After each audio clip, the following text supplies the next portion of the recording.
ओम शांति। आज प्यारे मीठे भगवान की मीठी मुरली मंथन की डेट है 16 अक्टूबर 2020। तो चलिए आगे बढ़ने से पहले एक नज़र पीछे की ओर देखते हैं कि बाबा ने कल हमें क्या रिवाइज करवाई थी, कौन सा अभ्यास करने बोला था। तो बाबा ने कहा था कि मीठे बच्चे सभी आसुरी अवगुण छोड़ दो। ये नाजुकपना, रूसना, हाँ, गुस्सा करना, किसी की बात पकड़ना,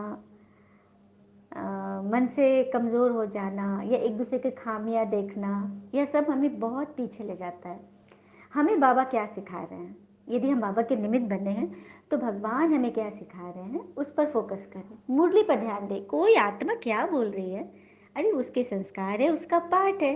हमारा क्या संस्कार है, बाबा हमें क्या सिखा रहा है, इस पर फोकस करना है। और वरदान भी दिया था बाबा ने कि सदा अपने महत्व कर्तव्य को जानकर जागती ज्योत बनो, मतलब नींद में भी आपकी कंसस जगी रहे, है ना।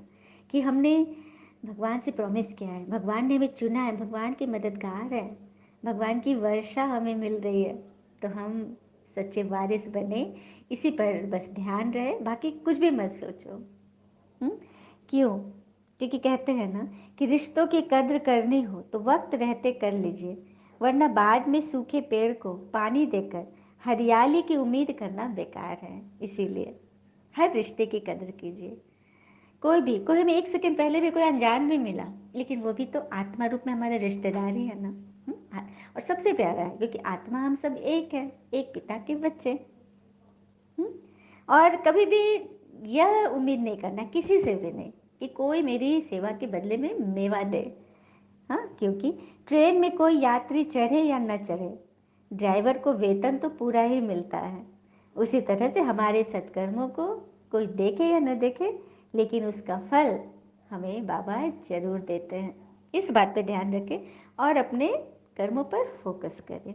चलिए, आज बाबा ने क्या कहा, हम सभी बहुत ध्यान से एकाग्रचित होकर याद में रहकर बाबा को सबसे पहले बाबा का आह्वान कीजिए, क्योंकि यह वाणी परमात्मा के द्वारा चलाई जा रही है। इसमें एक एक बोल बाबा के ही बोल हैं। मीठे बच्चे, तुम्हें संगम पर सेवा करके गायन लायक बनना है, फिर भविष्य में पुरुषोत्तम बनने से तुम पूजन लायक बन जाते हो। देखा, अब ये संगम पे बाबा कह रहे कि तुम इतनी सेवा करोगे कि तुम गायन लायक, अर्थात तुम्हारी महिमा होने लगेगी। सभी आत्माएं तुम्हें दीदी माँ, गुरु माँ करके तुम्हें पुकारेंगी, तो हो गई ना गायन लायक। लेकिन इसको बचा के रखना है, मेंटेन रखना है, और भविष्य में तुम पूजन लायक बन जाओगे। द्वापर में जब हमारे दिव्य स्वरूप की पूजा होगी, और अभी पूजा का दिन शुरू हो रहा है, नवरात्रि शुरू होने वाली है। तो इस नवरात्रि में एक विशेष अनुरोध है कि जैसे 9 दिन 9 दुर्गा की हम पूजा करते हैं। हाँ, अष्ट शक्तियों की स्वामिनी है माँ दुर्गा।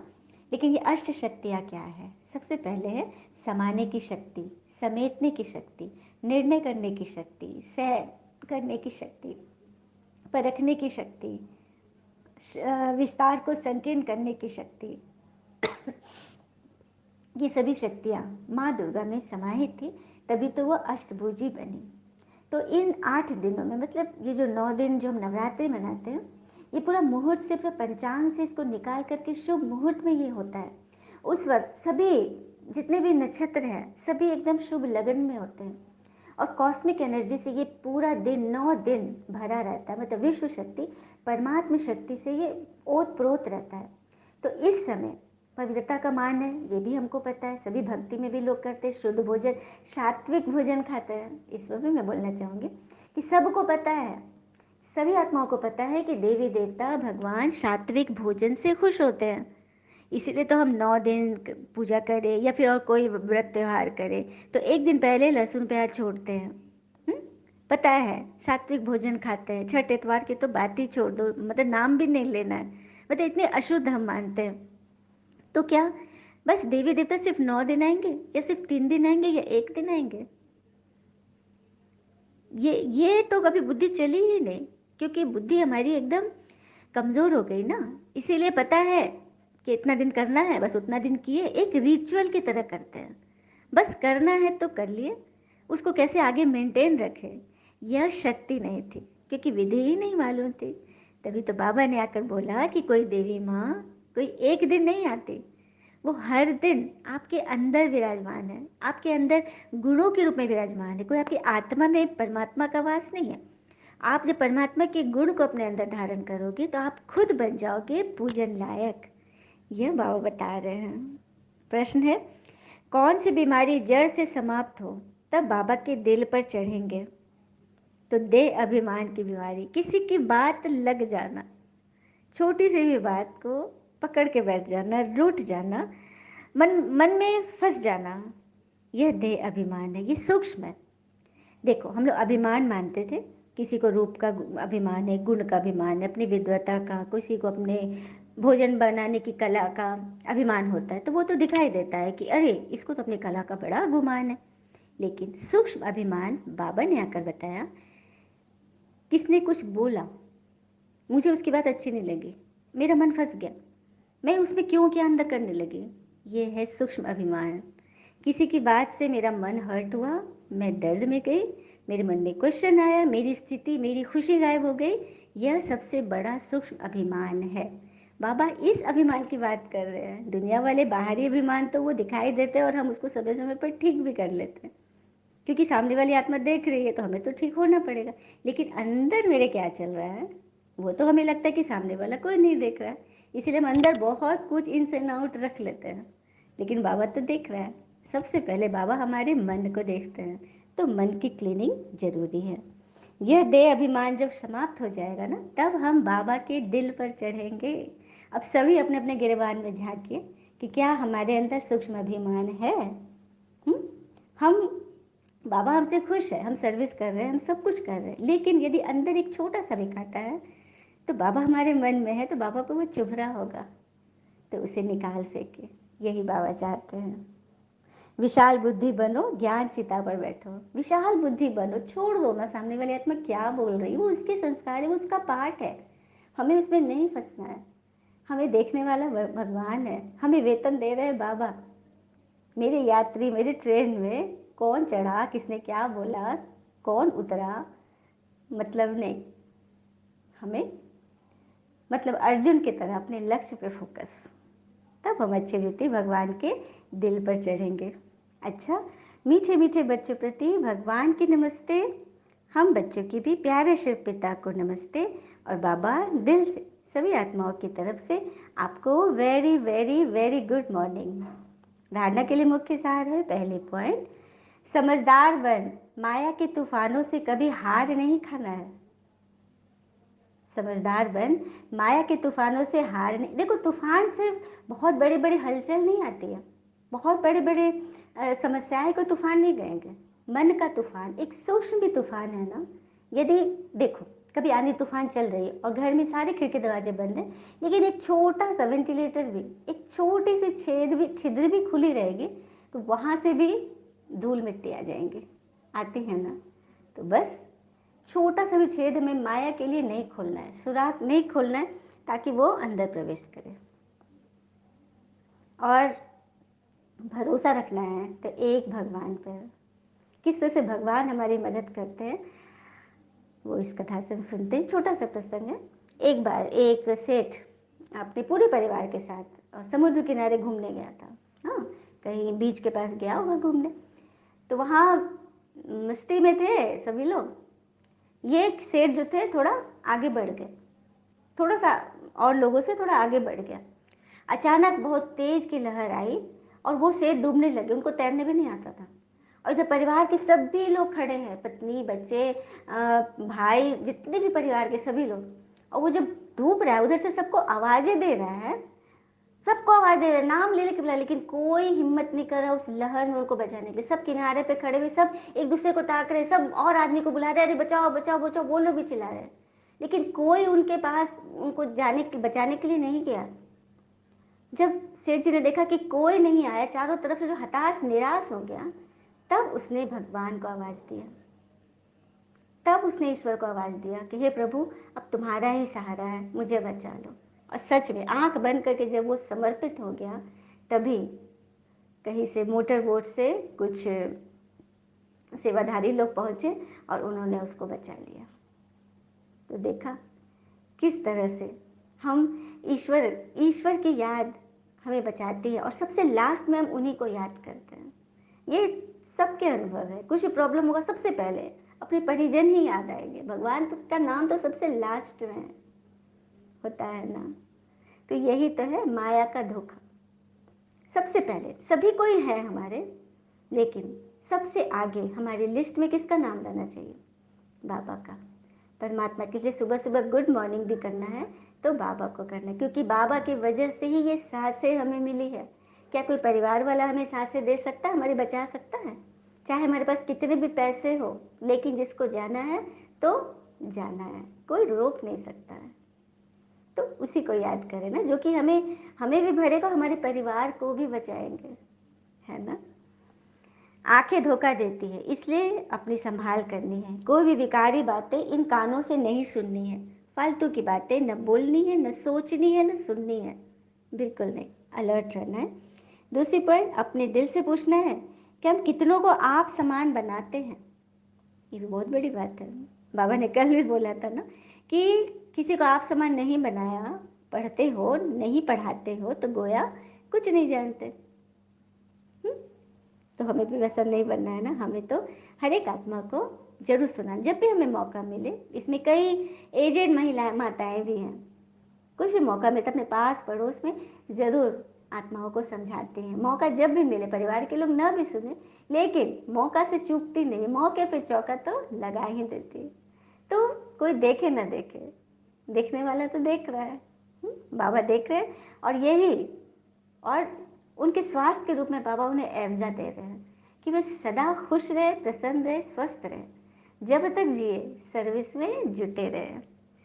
फिर मास्टर पतित पावनी बन सबको पावन बनाने की सेवा कर रहे हैं।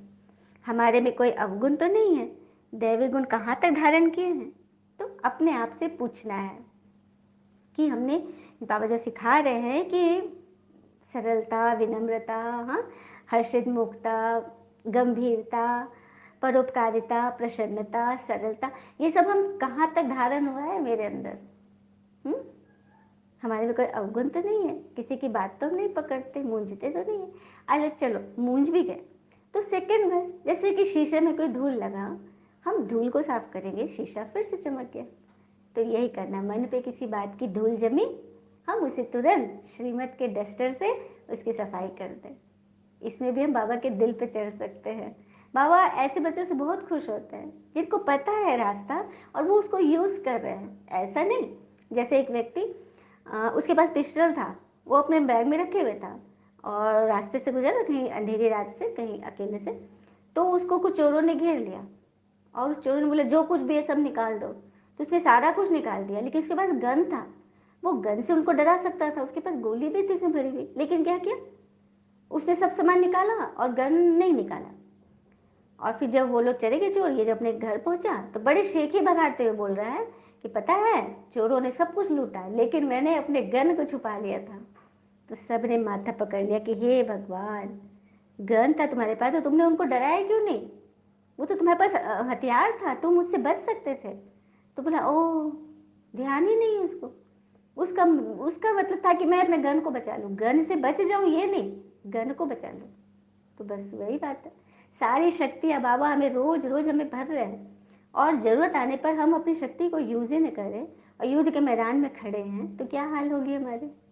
माया से युद्ध तो निरंतर चल रही है ना, मन पे द्वंद्व तो आते हैं ना, हाँ, बातों के, विचारों की, आत्माओं के, संग वंग की, सब चीज़ के आते रहते हैं हमले। तो उसके समय हमें उस शस्त्र को यूज़ करना है जो भगवान हमें बताते हैं। चलिए हम सभी बाबा से वरदान लेते हैं। बाबा हमें रोज रोज वरदान से जागती ज्योत बना रहे हैं। बाबा हमसे बहुत कुछ चाहते हैं। क्यों चाहते हैं, किसके लिए? क्या वो अपने लिए चाहते हैं? बिल्कुल नहीं। उन्हें क्या चाहिए? उनको तो शरीर भी नहीं है। एक वाणी बाबा ने बोला था ना कि मेरे तो पैर ही नहीं, जो तुम्हें पैर पूछवाऊँ मैं, मेरे तो पैर ही नहीं है। इस तरह से बाबा हम बच्चों को समझाते हैं कि बच्चे, तुम मेरे वारिस बच्चे हो, तुम्हें हाथ जोड़कर पाँव पड़ के गिड़गिड़ाना नहीं है, तुम मालिक हो, हक है तुम्हारा, अधिकार से बस अपने मन के सारी कमी कमजोरियां हटाते जाओ, सारे विकारों को स्वाहा करो, फिर देखो किस तरह से तुम खुद भी वारिस बनोगे और आप समान बनाओगे भी। मैं आत्मा बाबा की याद में बैठी हूँ, दोनों भावों के बीच में मेरी आत्मा विराजमान है। मैं आत्मा एकदम चमकता हुआ दिव्य सितारा हूँ। मुझ सितारे से लाइट और माइट निकलकर मेरे पूरे शरीर में फैल रही है। विजुलाइज कीजिए, मेरी आत्मा से लाइट मेरे मस्तक में भर रही है। मेरा मस्तक एकदम हल्का हो गया। उसके बाद मेरे पूरे शरीर में, मेरे फेस में, मेरी आँखों में, मेरे हाथ पैर घुटने जहाँ भी दर्द वगैरह है, उन सब पर विशेष करके इस प्रकाश को फील कीजिए, क्योंकि आत्मा अपने आप में सक्षम है। वो बाबा का अंश है। जैसे जैसे वो लाइट मेरे पूरे शरीर में फैल रही है, मेरा अंग प्रत्यंग स्वस्थ होता जा रहा है। मेरा मन एकदम खिल रहा है। जब मेरे पूरे शरीर में वो लाइट फैल गई, फिर वो लाइट मेरे कमरे में जहाँ मैं बैठी हूँ, पूरे कमरे में धीरे धीरे प्रकाशित करता जा रहा है। पूरा कमरा एक दिव्य लाइट से भर गया। चारों तरफ पूरी वायुमंडल पवित्र हो रही है। प्रकृति को योगदान हो रहा है। दूर दूर तक काफ़ी रेंज से मेरी ये शक्ति, मेरी ये ऊर्जा फैल रही है।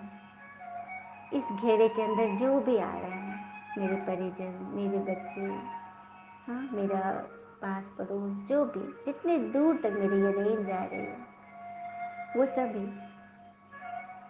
भरपूर होते जा रहे हैं। सब पर भगवान की कृपा बरस रही है। जैसे कोई मोटर का पानी ऊपर टंकी से जब ओवरफ्लो होता है तो छत तो भीगता ही है, धीरे धीरे नीचे घर में, बीच कैंपस से आगे गली में भी बहने लगता है। उसी तरह जब परमात्मा नल से हम उस बारिश से भीग रहे हैं, जुड़ रहे हैं उस जल की धारा से, और हमारे से एकदम भर गया, तो फिर वो ओवरफ्लो हो रहा है और हमसे जुड़ने वाली हर एक आत्माओं को भिगाते जा रहे हैं। फील कीजिए इस सीन को कि बाबा का झरना की छत्र छाया हम पे पड़ रही है और हमसे होते सभी आत्माओं तक जा रही, पूरी प्रकृति में जा रही।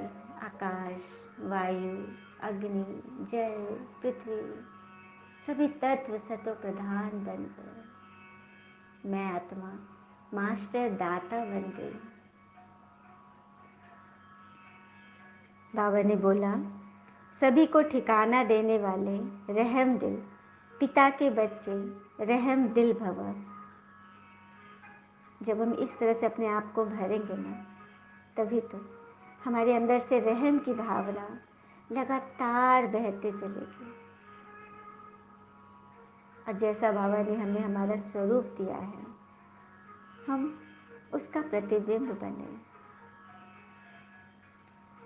रहमदिल पिता के रहमदिल बच्चे किसी को भी भिखारी के रूप में देखेंगे तो उन्हें रहम आएगा कि इस आत्मा को भी ठिकाना मिल जाए। सही बात है, कई आत्माएं घर में सब कुछ है, धन दौलत वैभव सभी कुछ है, लेकिन मन से खाली हैं, मन से दुखी हैं, तो उनके प्रति रहम जगता है कि बाबा इसका भी कल्याण हो जाए, इसके आगे भी भगवान प्रत्यक्ष हो जाए। तो ऐसी आत्मा के संपर्क में जो भी आएगा उसे पिता का परिचय वे जरूर देंगे। जैसे कोई किसी के घर जाता है तो पहले उसे पानी पूछा जाता है ना, ऐसे ही चला जाए तो बुरा समझते हैं। इसी तरह आपके संपर्क में जो भी आए उसे भगवान के परिचय का पानी अवश्य पिलाओ। बहुत सुंदर। उनकी आत्मा की प्यास बुझेगी परमात्मा के बारे में जानने से। तो दाता के बच्चे दाता बनकर कुछ न कुछ अवश्य दो, ताकि उसे भी ठिकाना मिल जाए। एक आत्मा को उसके बिछड़े हुए पिता से मिलाना कितनी बड़ी सेवा है। स्लोगन: यथार्थ वैराग्य वृत्ति का सहज अर्थ है, जितना न्यारा उतना प्यारा। यथार्थ वैराग्य, वैराग्य से लोग डरते हैं, अरे सत्संग मत सुनो वैरागी हो जाओगे। अरे वैरागी बनना है अपने विकारों से, अपनी कमी कमजोरियों से, तभी तो ईश्वर के प्रति राग जगेगा। यही सहज अर्थ है। जितना न्यारा बनोगे उतना ही भगवान के प्यारे, वो भी जीते जी बनोगे। हमने तो सुना है कि मरने के बाद लोग भगवान का प्यारा होता है, लेकिन यहाँ तो जीते जी हम ईश्वर की गोद में बैठे हैं।